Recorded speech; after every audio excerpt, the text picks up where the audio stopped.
আজিৰ এই বৃহৎ শ্ৰীৰামপুৰ অঞ্চলৰ শ্ৰীৰামপুৰ হাইস্কুল ফিল্ডত আমাৰ শ্ৰীৰামপুৰ অঞ্চলৰ বিভিন্ন আদিবাসী দল সংগঠনে আজি শান্তি চুক্তিত স্বাক্ষৰকাৰীসকলৰ এটা সম্বৰ্ধনা অনুষ্ঠান ইয়াত পতা হৈছে আৰু সেই সম্বৰ্ধনা অনুষ্ঠানত আমাক 5টা সংগঠনৰ সিগনেটৰীসকলক আমন্ত্ৰিত কৰি আনিছে। তো পোনপ্ৰথমে মই তেখেতসকলক ধন্যবাদ জ্ঞাপন কৰিছোঁ আৰু ইয়াত সমবেত হোৱা সকলো আদিবাসী ৰাইজ আৰু সকলো আমাৰ এই সান্থাল কলনীৰ সমূহ ৰাইজক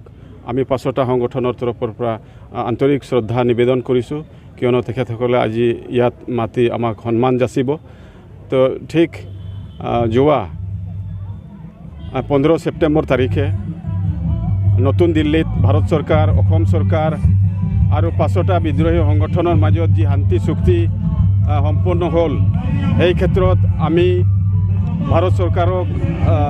ধন্যবাদ জ্ঞাপন কৰিছোঁ, অসম চৰকাৰক ধন্যবাদ জ্ঞাপন কৰিছোঁ আৰু তাৰ লগে লগে বিশেষভাৱে আমি ভাৰতৰ প্ৰধানমন্ত্ৰী মাননীয় নৰেন্দ্ৰ মোদীক ধন্যবাদ জ্ঞাপন কৰিছোঁ, গৃহমন্ত্ৰী অমিত শ্বাহ ডাঙৰীয়াক ধন্যবাদ জ্ঞাপন কৰিছোঁ আৰু আন্তৰিকতাৰে আমি অসমৰ মুখ্যমন্ত্ৰী মাননীয় ডক্টৰ হিমন্ত বিশ্ব শৰ্মাক আমি ধন্যবাদ জ্ঞাপন কৰিছোঁ, কিয়নো তেখেতে এই শান্তি চুক্তি সম্পন্ন হোৱাৰ ক্ষেত্ৰত যথেষ্ট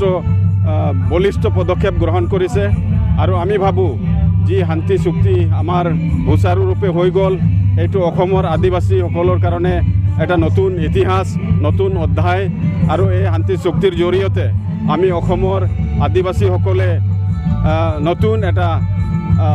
উন্নতিৰ পথত আমি আগুৱাই যাম আৰু বিশেষভাৱে আমাৰ শান্তি চুক্তিক জনজাতিকৰণৰ পৰা আৰম্ভ কৰি আমাৰ বিভিন্ন দাবীসমূহ এটা সন্নিৱিষ্ট কৰা আছে, যি দাবীয়ে আমাক সাংবিধানিক ৰক্ষা কৱচ প্ৰদান কৰিব। নিশ্চয়কৈ এই ক্ষেত্ৰত কোনো ধৰণৰ আলোচনা এতিয়াও হোৱা নাই আৰু এই ক্ষেত্ৰত প্ৰত্যক্ষভাৱে হস্তক্ষেপ কৰিব অসমৰ মাননীয় মুখ্যমন্ত্ৰী, তেখেতৰ হাতত এইটো আছে। নাই, এই ক্ষেত্ৰত হয়তো এই প্ৰপ'জালটো হয়তো তেখেতৰ ব্যক্তিগত হ'ব পাৰে, কিন্তু আমি আনুষ্ঠানিকভাৱে এইটো আমি সিদ্ধান্ত কৰা নাই। আচলতে মতানৈক্য হ'ব নালাগে আৰু সেইকাৰণে আমি অসম চৰকাৰৰ মাননীয় মুখ্যমন্ত্ৰীৰ হাতত এৰি দিছোঁ। তেখেতে যাক ভাল পায় তেখেতে এই ক্ষেত্ৰত মনোনীত কৰিব।